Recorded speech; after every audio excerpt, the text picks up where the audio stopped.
Welcome back to r/neighbors from hell, where people share stories about their crazy neighbors, and if you're new to my channel, please don't forget to subscribe to join our amazing community, and without any further ado, let's dive right into the stories. And the first one is titled, Trespasser Get What They Deserve. When I was a kid, a family friend purchased a new piece of property. He proceeded to carve into the pine forest to make his house lot with plenty of more land under his name. He spent most of his time cutting trails across his property due to the fact that pine forest is very dense. Now he had a small pond on his property that was only accessible due to the trails he created. He even stocked it with bays, for your information, not sheep, which he fed every few days. Now, a part to note is that he had chosen this property because it butted up against the state land that he could connect to and make it to the nearest state park in about an hour. Not bad for retirement property,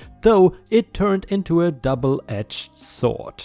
It turned out that one of the neighbor's kids thought that if there was a trail anywhere in the state, he was allowed full access. The trail had a locked gate and posted signs, so there was no way it could be confused for public land. It did not take long for the kids to bypass the gate or cut the lock and find their way to the lake and fish it out completely. When he complained to the kid's father, the guy coped an attitude and said his kids could do whatever. It should be noted that this guy was a World War II vet and helped teach me how to shoot. So if he really wanted, that kid wouldn't have made it off the property, instead he got inventive. About 50 feet inside the property line, he dug a trench about 2 feet deep and 1.5 feet across. I helped him line the bottom with grass so that it had a little camouflage. Now, if you were just easing along, you could either avoid it or go through it without any difficulty, but if you are a kid that thinks it is cool to destroy someone's property, then you would never see it coming. I still remember the smile on his face as he walked me over a week later and we found a few ATV and dirt bike parts. Nothing too bad, just a few busted lights and part of a fender, but it was still funny as hell. Not nearly as funny as the sheriff pulling in with the kid with his father behind him. He tried to get my family's friend arrested, at least until they led the area with the ditch. After that, the sheriff asked if he wanted to press charges and he said, "Hell yes I do." I was almost too young to understand what was going on and why the kid was being put in the back of the sheriff's car in handcuffs, though now I think back and laugh. Now, before anyone gets their little panties in a bunch saying how dangerous it was to trip up the machines like that, remember that he could have just shot the kids and been done with it. Just because you have a bike or a quad does not give you any rights to other people's property. If they cannot catch you, they can still get back at you for damaging their land. And guys, I know this story is not from r/am I the a-hole, but I am still curious. Do you think that OP is the a-hole in this story or not? Let us know in the comments. And the next one is titled, Would I be the a-hole for planting prickly bushes in my front yard to keep the neighbor's kids from my property? I moved into a detached townhouse a few months ago. It is a rental. I am leasing it for a year with the option to extend that with a second year or possibly buy the house. My driveway is right next to the neighbor's. It is big enough to fit 2 regular sized cars, and halfway down my driveway there is a path leading around my house. One side of the path is my house, on the other side is about 3 meters of yard. That is mine. Ever since I moved in, I've been having issues with the neighbors using my driveway for parking, turning their cars, storing their other stuff, playing, etc. Asking them to stop using it and keep their items on their own property has not worked, so I placed a few large plants, installed a camera and a no trespassing sign. And that helped a bit. At least the cars are gone. The last few weeks with the stay home advice, I've been working from home, but the neighbors' kids are making that really hard. They are about 5 and 7, boys, and they keep ringing my doorbell multiple times a day to ask if they can play with my dog, if I want to play with them, or anything else they can think of.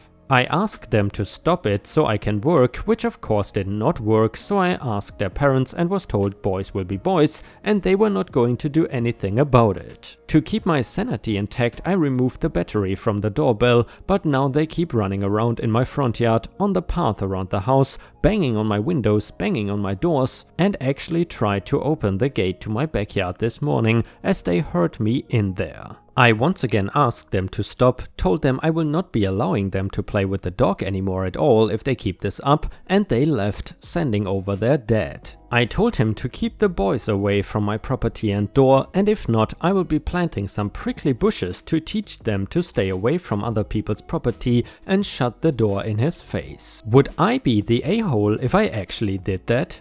I would love to place a fence or something, but as it may be a short-term rental, I have to be able to return everything in its original state for now. Edit: I'm getting a lot of comments about social distancing and lack of isolation of the boys. I am from the EU and my country is not on lockdown, and it is, or was, I'm not 100% sure anymore, advised to let small kids play outside.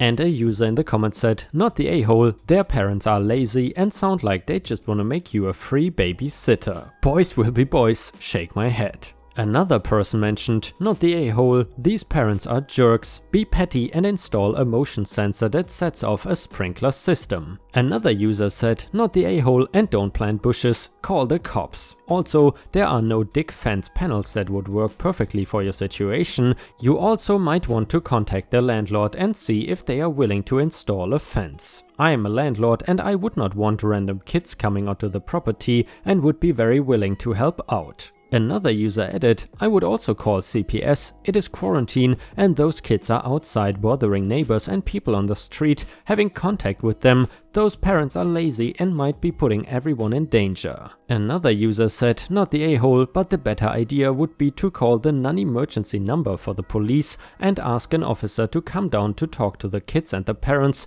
plus issue them a warning. Sometimes you need a figure of authority to explain things in order to have your needs met. And Ripe Stars, I am curious, what do you think about this story? Do you think that OP is the a-hole or not? Let us know in the comments, and while you're at it, please don't forget to post some star emojis in the comments if you want to support the channel. Thank you very much in advance. Update to the prickly bushes story. About a week after my post, I planted a wall of blackberries and raspberries at the two sides of my garden, facing the driveway about 30 centimeters from the edge, so no overhanging branches. On the other side of the berry wall, I planted lots of stuff like strawberries and tomatoes. To reach the tomatoes and strawberries from the driveway, you have to either go through the fruit bushes or walk up to my house, walk about 2 meters along the side of the house and my windows, and then walk into my actual garden. Not something you do by mistake. For about 2 weeks it was somewhat quiet, but I still found the kids on my driveway every single day. As far as I know, they did not enter the garden and I hadn't noticed them walking around my house anymore, so I figured the bushes were working. About 1 week ago, berry season started and my bushes are now full of raspberries and there's lots of strawberries as well. The neighbors noticed. First I caught the boys picking and eating raspberries, so I told them off and dropped them off at home. Told their mom that I caught them stealing, that is how I see it even though it is fruit, and that I would call the cops next time. She huffed and told me to grow up, but took the boys inside anyway. After that it was quiet up until yesterday afternoon, when I went out for a while and found the dad and his 2 sons right in the middle of my garden when I returned, clearing my bushes and plants. I did not even confront them, just called the cops from a distance as they hadn't noticed me yet and started filming them after making the call. Luckily, 2 cops showed up after 10 minutes or so and they confronted the neighbor as they were still picking berries. They told them that they were trespassing and that the berry picking was in fact considered stealing and that I could press charges. For the first time I noticed a bit of fear in my neighbor. He was having trouble finding his words and kept looking back at his house, I guess hoping his wife would show to yell at the cops. They all went inside with the cops, so I just went home as well. After a while, the cops came by and asked me if I wanted to press charges. I asked them if they felt like they scared the neighbor enough to stay away. I got a smile and yes about him, but the wife had just kept shouting at them and her husband about the little witch living next door. I told them no for now and asked them if I would be allowed to get an extra camera set up on the wall between my garden and the road to cover the entire front garden and driveway. They said that is allowed as long as it is on my side of the wall. So now I am getting an extra camera installed. One neighbor knows I am done messing around, but his wife is not there yet, and if I ever catch any of them again, the cops will be called and possible charges will follow. And the next one is titled, "Entitled parents think they can park in my driveway because their kids are cranky and want to get to the beach now. Gets his car towed and nearly arrested." I used to live on the bottom floor of a 2-story house in a very popular beach town in North Carolina. I was in my mid-20s. The upstairs was rented out to 4 college-aged guys. So 5 people, 5 cars driveway built for 4, so one of us would either be on the grass or in a paid spot. If you had bills with your name and address, the city would give you a pass to park in certain paid spaces. So not a big deal, but finding a spot in the middle of summer was hard. The house is maybe 100 yards to the beach, pretty short walk, 5 minutes tops with beach gear and little ones. I would leave to work at 6:30 AM and return around 5 or 6 PM. By the time I got home, most of the crowds would be gone, so a paid spot was easy for me to get. So I would typically leave the driveway for the upstairs guys. One day I was running late and didn't get out of my house till nearly 8. The other guys have left and the driveway was empty. I am walking out to my car and of course the lots are already 90% full or more. As I am crossing the street, I see a minivan coming up and pull into my driveway. I didn't want to recognize it, so I waited to see if I knew them or if they knew the upstairs guys. Out steps polo shirt, visor, bowling short dad and overly peppy mom with 3 screaming kids, obviously no one I know. I backtrack up. "Excuse me, do you know the tenants upstairs or have permission to park here?" EM: "It doesn't matter, no one's parked here and Billy, Bobby and Brandy have to get to the beach." Me: "There's 5 people living there, myself included, and we need to be able to park here." "Oh, so where's your car if you live there?" Me: "In that spot there because I have a pass." And ED: "Don't lie to us, you're here just the same as us and upset we know how to park for free." I'm not lying, dude. It is 8 AM. I am wearing my work uniform. EM: "We don't need to listen to you. We are going to park and you can do whatever you want. My children have to get to the beach. You are ruining our vacation. Go away." Meanwhile, the kids are climbing on my fence and trees in and out of the street. Me: "Okay, I will just have you towed and you can deal with it later." ED gets in my face practically nose to nose. "Try it. This is not your house. You're just a little crap."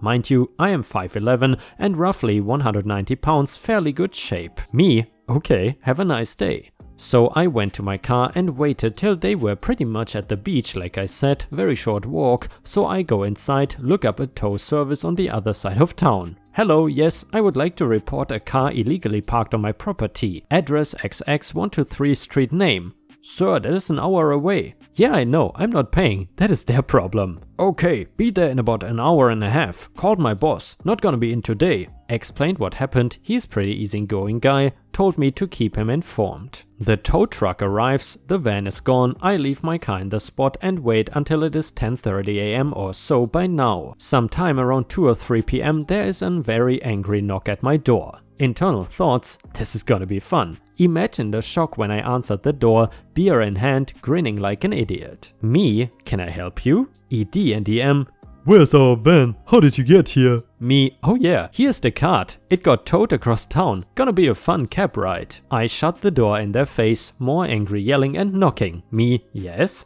ED: "Trying to get in my house." "You better get us our van back. I'm gonna kick your ass. I will have you arrested." Me: "Get out of my house and call the cops, not gonna change anything." I managed to shove him out of the door, get it closed and locked. Now I wait. The next 20 minutes are more angry knocking and yelling. Finally, about 4 PM-ish, I see some blue lights and there is a much more polite knock at my door. I grew up on the beach. It is a small number of locals. I know 70% of the locals, police, bartenders, shop owners, residents. I know a lot of people on the island. Me: "Oh hey Garrett, how's it going?" Garrett: Yeah, it's good. These people say you stole their van and broke into this house. Me, nope. They pulled into the driveway as I was leaving for work, pulled an attitude, walked away and said I couldn't do anything. So called Lou on the other side of town. Van is here, I even gave them this card and offered to let them use my phone. EM, he's lying, he stole our car, I demand he be arrested. ED storming up behind the officer,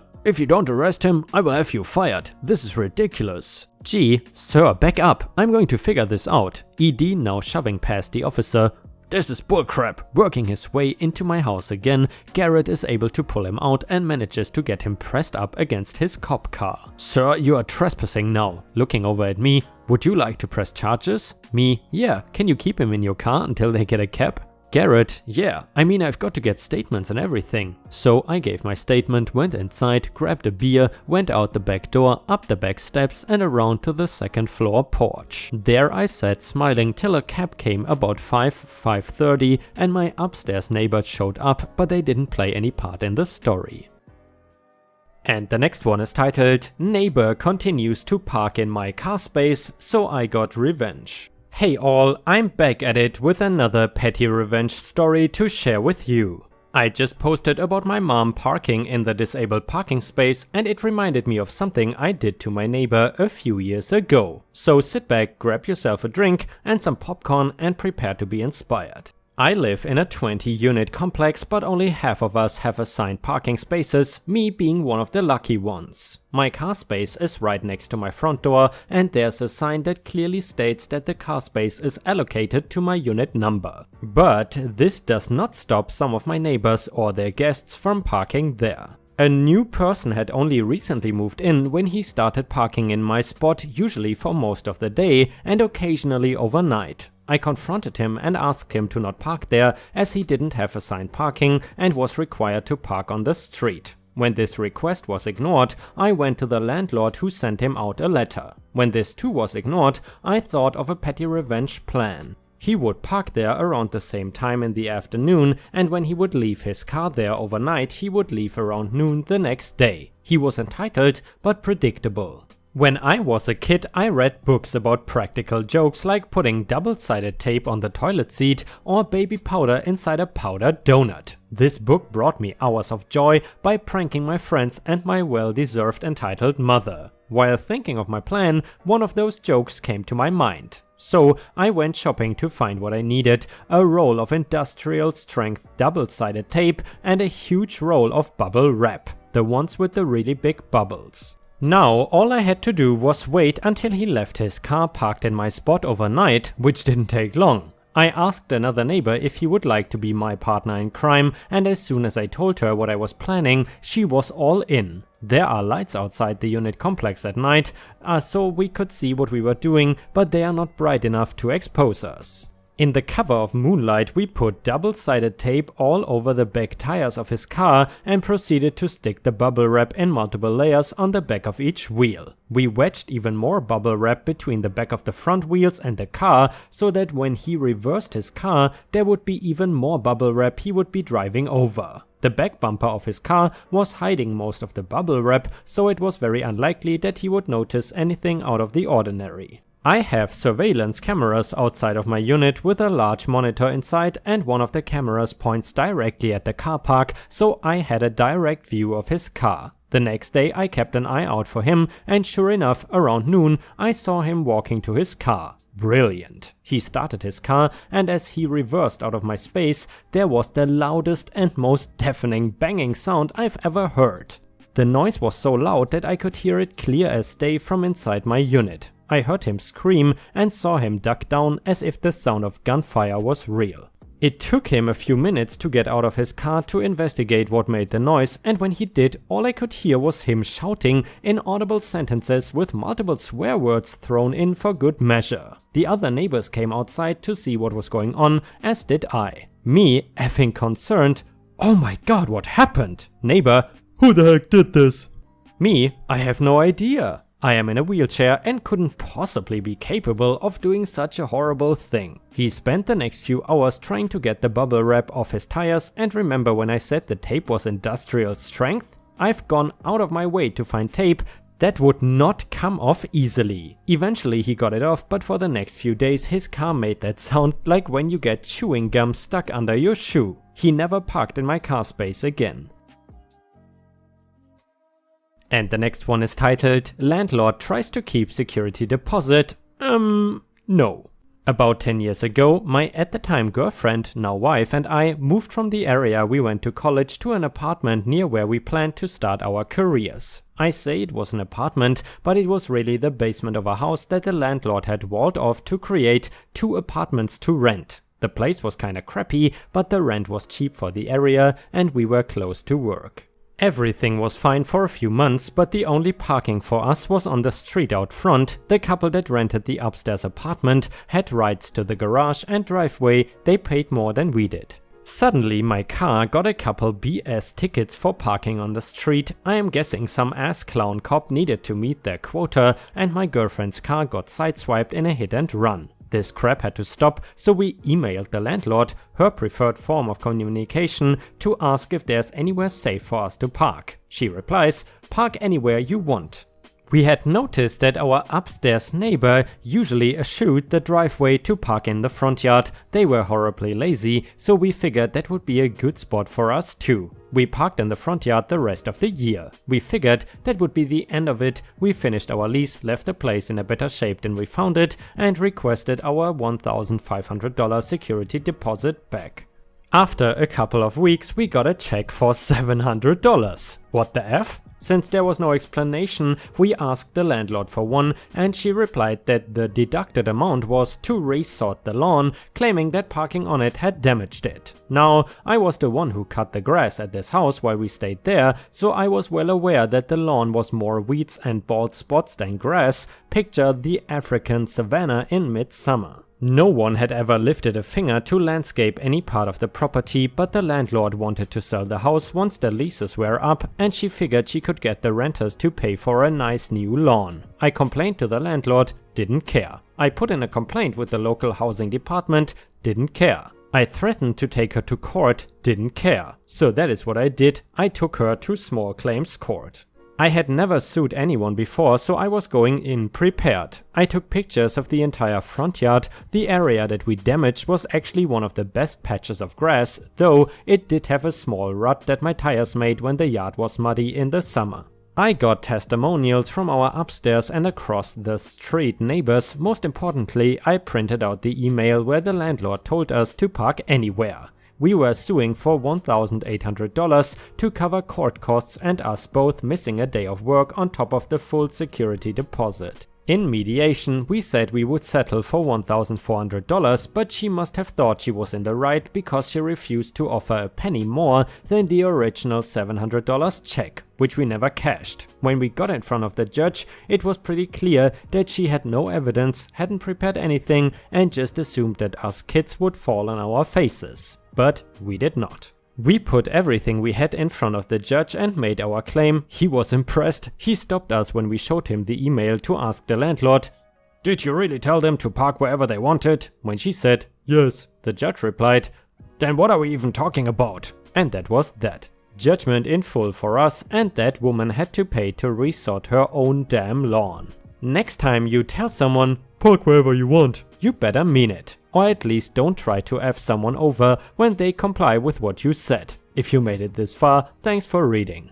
And guys, that's what I would call textbook malicious compliance. Have you ever had any trouble/issues with your neighbors in regards to parking spots? Let us know in the comments. If this is not the place for it, please forgive me. I am pissed and I am sick of my neighbors. I live in a neighborhood that is for the most part a wonderful place to live. It is out in the country, so there's not that many people compared to other places. The roads are almost always clear. A traffic jam out here is a tractor on the highway or waiting for the dairy cows to cross. It is safe and I like it here.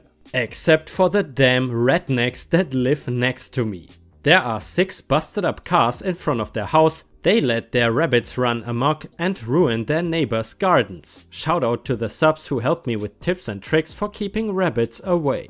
Their dog recently charged mine, and despite having a chain link fence, we are getting it replaced ASAP. It scared me half to death and I thought he was going to jump it. The past week I have been on edge from stress and anxiety from personal stuff, and their teenage son rolls in with his crappy car loudly playing bass enough to shake the windows. Now, if you're just pulling in to drop a friend off, that is annoying at worst to have the music play that loud. But it was quite a bit of time listening to this kid's crappy music. He was just sitting in his car loudly playing it.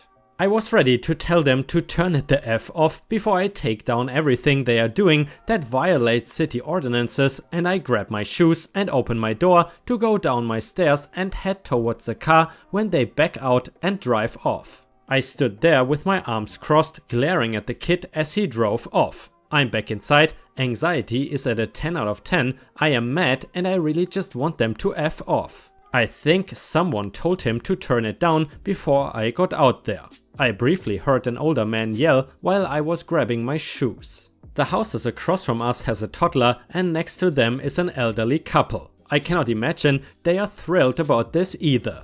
I'm sure compared to other neighbors, these people are not so bad, but this is not a once in a while thing. I'm non-confrontational because of my anxiety, but when pushed to a limit I snap, especially when this is a constant issue. And ripe stars, unfortunately we have already reached the end of today's video. I hope you enjoyed the content. However, if you cannot wait for more ripe content, then I suggest you head on over to patreon.com/ripeyoutube, where you can find more exclusive Reddit content read by me. Patreon subscriptions start at just $1 per month, and for $1 your name will show up at the end of each of my new videos. However, if you are willing to spend $3 per month, you will get access to more than 50 exclusive Reddit videos, mostly just no mother-in-law stories. However, please understand, I don't want to pressure anyone into spending money, because I am already incredibly grateful that you watch my videos every single day. Thank you so much for your daily support, it really means the world to me, and I hope to see you again tomorrow for the next video.